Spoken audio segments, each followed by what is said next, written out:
Mundo Ejecutivo presenta.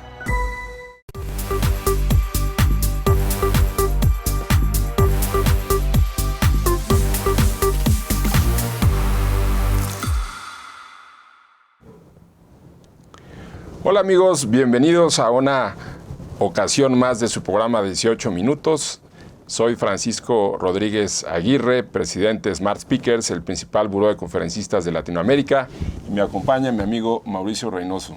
Como siempre, un privilegio, mi estimado Paco, y con una muy alta expectativa sobre la conversación que les tenemos preparadas hoy a nuestros amigos. Tenemos un gran invitado que me voy a permitir presentarles.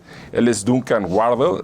Él fue el vicepresidente de innovación en una de las compañías más innovadoras a nivel mundial, de Disney. Ocupó este cargo del 2011 al 2017 y actualmente es asesor y consultor y conferencista en estos temas. Duncan, it's a pleasure to have you here with us. How are you, Duncan? It's perfect timing because we're in between the games right now. Exactly. in the World Cup. Great. Duncan, how do you define creativity? Let's start from the beginning, if you don't mind, Duncan. How do you define creativity versus innovation? This one's easy. Creativity is the ability to have an idea. We can all do it. Innovation is the ability to get it done. That's the hard part. Wow. Great. I don't know why I was very complex in my mind with these two concepts. Very easy to understand. And Duncan, how can you become more creative? By behaving like a child. If I were to ask you, close your eyes and think about where are you and what are you doing when you get your best ideas. All I hear people say is, I'm in the shower, I'm bicycling, I'm jogging, I'm falling asleep, I'm waking up. Nobody ever says at work, ever. Well, why are we always somewhere else when we have our best ideas? Well, if you picture yourself in a verbal argument with somebody, you're angry at each other, you're screaming at each other, you turn to walk away from that argument, and the moment you turn away, you come up with the perfect comeback line, the one line you wished you'd used during the argument, but you never did. It always came to you just as you walked away, or you step in the shower, you have the big idea. Because when you're in an argument, your brain is moving at 1,000 miles an hour. When we're in the office, we're doing emails, we've got meetings, and we hear ourselves say, I don't have time to think. And yet, the split second you gave yourself time to think, you step in the shower, big idea, walk away from the argument, killer one-liner. How do I get there on demand? By being playful. And I'll show you why, if I can find it. Playfulness. What is the importance of playfulness at the right time? When we hear ourselves say, I don't have time to think, you're in the brain state and your brain is whirring away. You're in the brain state science calls beta. I call it busy beta, where the door between your conscious and subconscious brain is firmly closed. When that door is closed, you only have access to your conscious brain. If you Google how much percentage of my brain is conscious, 13%. You're working with 13% of your capacity of your brain when you're in the office at work. And you hear yourself say, I don't have time to think. 87% of your brain is subconscious. Every innovation you've ever seen, creative problem you've ever solved, is all back here to help you. But when the door's shut, you don't have access to it. By being playful like a child, I run energizers. They're 60-second exercises. I'm listening for laughter. What am I doing? I'm metaphorically placing you back in the shower where you are when you have your best ideas and opening the door between your conscious and subconscious brain. How do we get there? By being playful. Right. And talking about this, I was wondering about your examples on the shower, etc. Could you tell us something about which obstacles do you foresee when trying to be creative and how to surpass them? Yeah, there's, let's see which way. When we surveyed people, we surveyed 5,000 people at Disney and asked them what were the barriers to being more innovative. Number one, I don't have time to think. Number two, fear of failure. We've got quarterly results to meet. Number three, we say we're consumer and client centric, but we measure by quarterly results, not our relationship with our consumer. Number four, our ideas seem to get stuck, diluted or killed as they move through our organization. And number five, everybody had a very different definition of innovation and creativity. But in truth, the biggest barrier to innovation is not time to think.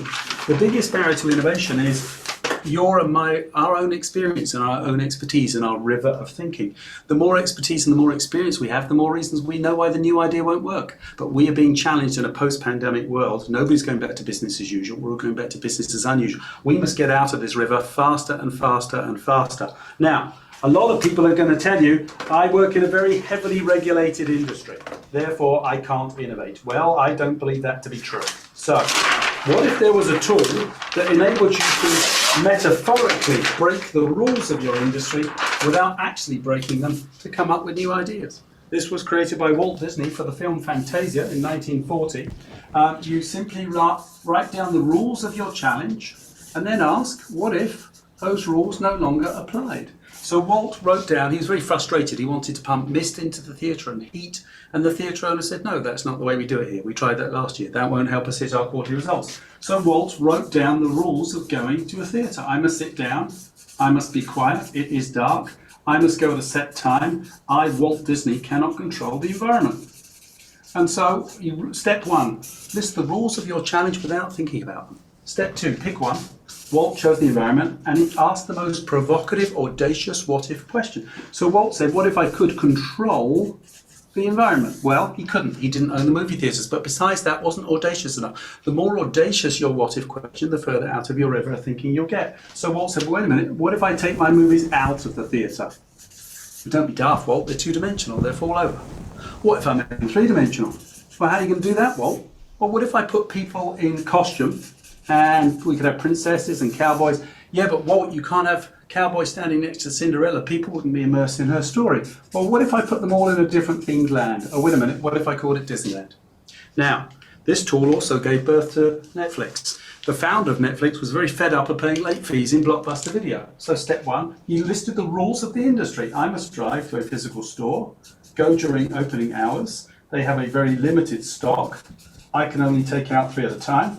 I must return that video. I had to be kind and rewind it, and I had to pay a late fee. Those are the rules. List them. In 2005, he simply said, what if there was no physical store? An absurd idea, surely. Or was it? YouTube was 6 months old, streaming amateur content. So he said, well, wait a minute, what if I just did a deal with the major movie studios? I'll stream professional content. Nobody would have to drive to a store. I'll be open 24 hours a day, 7 days a week. I'll have an unlimited stock. Everybody will get the one they want opening day, weekend. Nobody will have to return it or rewind it. I'll cut the fee off at 24 hours. Nobody pays a late fee. I'll call it Netflix. I'll take it to Blockbuster 5 times. They'll turn me down 5 times. And I'll take them out of business in less than 5 years. Now, it's easy for organizations to say, well, that's Netflix and Disney. We can't do that. This tool works for everybody. There was a very small company with only 26 employees in Great Britain in the late 60s and early 70s that made glasses that we drink out of, and they found too much breakage and not enough production when the glasses were being packaged and shipped. They went down to the shop floor, observed the process, wrote down the rules. 26 employees, cardboard boxes, 12 glasses to a box, separated by corrugated cardboard, glasses wrapped individually in newspaper, employees reading the newspaper. So somebody asked the most provocative what-if question of all, what if we poke their eyes out? Well, that's against the law and is not very nice. But because they had the courage to ask the most provocative what-if question, the person sitting next to him immediately got out of her river thinking, he said, well, wait a minute, why don't we just hire blind people? So they did. Production up to 26%, breakage down 42%, and the British government gave me a 50% salary subsidy for hiring people with disabilities. Thank you, Duncan. How do you implement a culture of innovation in a company? We tried 4 models at Disney. Model number 1, I hired an outside innovation consultancy, but they're not going to show you how they do what they do, or you wouldn't hire them again, and they're never around for execution. So it gets you so far. Model number 2, we created an innovation team. The challenge with creating an innovation team is like, if you have a legal team or a sales team or a marketing team, nobody outside of legal does legal. If you have an innovation team, you've subliminally told everybody else in your organization you don't have to innovate. Then we tried an accelerator program where we'd bring in young tech startups with an interesting piece of technology. We would take a 50-50 stake in their piece of business.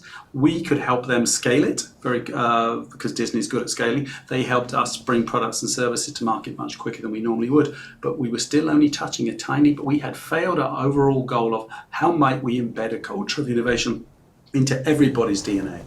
So I set out to create a toolkit with 3 principles. Make innovation less intimidating and more accessible to normal people. Make creativity tangible for the people who hate ambiguity and grey. And far more importantly, make it fun. Give people tools they choose to use when you're not around. That's when you know you're changing a culture. Duncan, talking about this, now that you are talking about how to empower people in our organizations, etc., what could you be your recommendation for leaders to really foster a creativity among the organization within the culture they may have? Yep, well, let's try. I'll show you another one. The naive expert. I would suggest to your leaders, when you have your next leadership meeting, don't just have leaders in the room. You're all over 50. You don't get the future. The younger people do. They're closer to augmented reality. They're closer to virtual. They're closer to the metaverse, but they're not at the leadership meeting. And they will play the role of the naive expert. Well, who or what is a naive expert, and why should you have one in every meeting you run?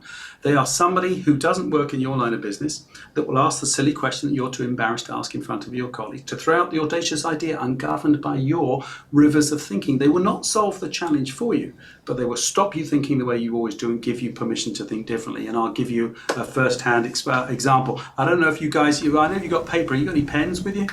Yes. Excellent. So I'm going to give you a drawing exercise. So we were designing a new retail dining and entertainment complex for the Hong Kong Disney Resort. In the room, I had 12 white male American architects, the Disney Imagineering team. So I invited in my naive expert as a young female Chinese chef. The naive expert is not there to solve the challenge. They are there to ask a silly question or a big idea ungoverned by your river of thinking. So I'm going to name the same object that I gave the Imagineers to draw that day, and I'm going to ask you to draw it. I'm only going to give you 7 seconds to draw it. I'm going to draw one down here. Please, would you draw a house? Go. 7. You know, I don't have a pen, but I will trust in my Mauricio. 4, 3, 2, 1. Share your genius. Let's take a look. Come on, what's your house look like? Let's take a look. Can we see your house? Mauricio is going to show it because I don't have a pen. Yeah. I don't know if it can be seen, but... There we go. So everybody draws the same house. Why? Because we all jump into our river of thinking of what a house should look like, because that's all of our expertise and experience says that's what a house should look like. And all of the Imagineers drew what you and I did, except one person in the room, the naive expert. She was a young female Chinese chef. She drew dim sum architecture. Never occurred to her to draw the house the same way that you and I would.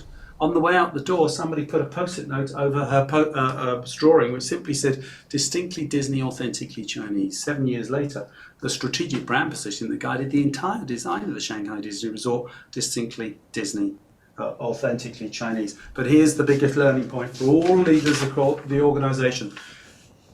Diversity isn't something you should do because you think you should do it. Diversity is innovation. If somebody doesn't look like you, they don't think like you. And if they don't think like you, they can help you think differently. Great. Duncan, what do you call the concept of expansive questions and deductive questions? Oh, expansive thinking, that's how children think, right? Reductive thinking, that's how we think. Children are good at playfulness, curiosity, imagination. We are good at strategy and planning, and both are required on an innovation project, but not at the same time. And so, one of the most important things, we talked about playfulness. The other one is curiosity. The number one question your small child asks you every single day is why? Because they are after what's known as the core consumer truth, the insight for innovation, because they know you lied the first time. If we were only to rely on data and I were to survey you and ask you why you go to Disney on holiday, the number one response I'll get is we go for the new attractions. Well, that would inform me to spend hundreds of millions of dollars on a capital investment strategy. But if I pause for a moment at childlike, not childish, and say, well, why do you go for the new attractions? Well, no, actually, I like the classics. Why do you like the classics? I like It's a Small World. Why do you like It's a Small World? I remember the music. Why the music? Well, it was my mum's favourite ride. Why is that important to you 20 years later? I take my daughter now. Boom, there's your insight for innovation. It has nothing to do with the capital investment strategy whatsoever, and everything to do with that person's personal memory and nostalgia, and that is a communication campaign, not a capital investment strategy. But then we go to school, and the first thing we're told to do is stop asking why, because there's only one right answer. As you seek to employ people in the next decade, artificial intelligence is estimated to take away between 20 and 30% of our workforce and the jobs that we do today. How will you compete in that decade? How will we compete? What skill sets should we be looking for? Ask the artificial intelligence experts what they believe will be the most employable skill sets of the next decade, and they'll tell you the ones that will be the hardest to program. Then ask them what they are. Tell you the ones with which you were born. You never played with a toy, you played with a box. We have an amazing intuition. You have 100 billion neurons here and 120 million neurons here. We used to ask why again, and we all have an amazing imagination. I dream England will win the World Cup this year. But whilst these most certainly were not the most employable skill sets of the last decade, they most certainly will be the most employable skill sets of the decade ahead, because they will be the hardest to program. Great. Now, following your ideas, how could you describe experience versus product? That one's easy. All right, here we go. Come on. I like that one. How much would you pay me for that? 10 pesos. Yes, 10 pesos as well. Okay. Bottle of Coca-Cola, 10 pesos. Yeah. Mm-hmm. What if it came from Tatooine? How much would you pay? Yes. Maybe then- 50 pesos, 55 no, pesos. perhaps 100 pesos. Or 100. This is a product. This is an experience. Why is this so important? Because here comes Generation Z. And everybody here already knows the biggest challenge facing you right now is Generation Z. Why? Because they don't want to work for you. Because they're driven by experience. You're driven by quarterly results. And so why is experience so important? Walt Disney understood experience better than anybody else. When he built the theme parks, if I were to ask you to name the most successful retail shopping malls on the planet per square foot, you would not think to mention the top 6. Disneyland, Walt Disney World, Disney Paris, Hong Kong, Tokyo, and Shanghai are the most successful retail shopping malls on the planet per square foot. Why? Because Walt created experience first. Now, before Universal Studios bought the Harry Potter franchise, they were the hard steel ride guys. Disney was the immersive experience. And a Coca-Cola in Universal Studios at the time was 75 cents. Today, sir, to you, that's a butterbeer. It's $8.50 plus tax. Would you like the souvenir mug? Have a nice day. But we think we can't create experiences for our consumers. You will be able to in a very short period of time. Here comes augmented reality. It'll come between us and the metaverse, which is further out. These big VR headsets will be a pair of reading glasses by Christmas next year. They're going to be $150 a set. Now, so if you want Tinkerbell to pop out of your Happy Meal in Mexico City and say Feliz Cumpleaños or Adrianita on her birthday, that's 2 years away. So we haven't been able to spend millions of dollars on a capital investment strategy. So, for example, right, let's go back to Rayados. My family will be so proud of me. Today, the Rayados Stadium probably sits, I don't know, 20,000, 30,000, 40,000 people. But no. Johnny in Cairo 2 years from now will pay $1 to sit on the back row, $5 to sit on the halfway line, and $50 to sit on the bench next to the players. That's less than 3 years away. Now you put artificial intelligence on top of that. Now I'm sitting in the Rayados Stadium, but I didn't bring my shirt today. Oh no, I need the stripes. So I've got my glasses on. The store alerts me that the shirt is there, available right now. And I click once to walk in and pick it up. It's already prepaid. And I click twice. I have it sent to my house. Thanks very much. 3 years away. And augmented reality will enable all of us to create fully immersive experiences for our consumers and our employees. Product experience. Great, Duncan. You know, the time has come up, our 18 minutes, but thank you very much for such a great ideas. Thank you very much indeed. And good luck in the rest of the World Cup, whoever's left in it. And I'm going to go watch England play on Sunday. Good luck too. Thank you. Bye. Thank you. Thanks very much. Bye-bye.